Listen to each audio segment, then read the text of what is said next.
അങ്ങനെ നമ്മുടെ സ്നേഹക്കൂട്ട് പുതിയ പ്രൊമോയില് ഋതുവിനെ കാണുകയാണ് നമ്മുടെ രാജലക്ഷ്മി ഇന്ദ്രിയത്തിന്റെ കാര്യത്തിൽ തീരുമാനമാക്കാൻ. അപ്പൊ ഋതു പ്രത്യേകിച്ച് പ്രതികരണമൊന്നും ചെയ്യുന്നില്ല ട്ടോ. അപ്പൊ നമ്മുടെ രാജലക്ഷ്മി ആണെങ്കിൽ ഭയങ്കര സോപ്പ് വയറ്റത്ത് തടകുന്നു, നമ്മുടെ ഋതുവിനെ മൊത്തത്തിൽ തടകുന്നു.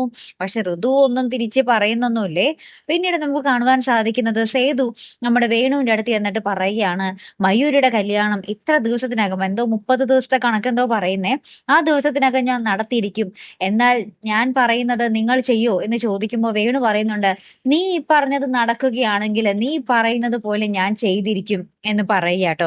ഏറ്റവും ലാസ്റ്റ് നമുക്ക് കാണുവാൻ സാധിക്കുന്നത് നമ്മുടെ പൂർണിമാമ്മയുടെ അടുത്ത് നമ്മുടെ ഋതു കടന്ന് ഭയങ്കര ഒച്ചയെടുക്കുക.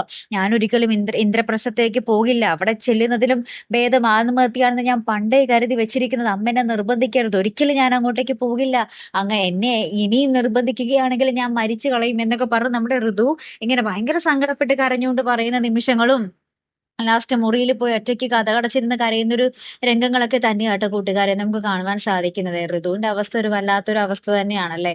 കാത്തിരിക്കാട്ടോ അപ്പൊ അടുത്തൊരു വീഡിയോയുമായി വരുന്നത് വരയ്ക്കും ഗുഡ് ബൈ.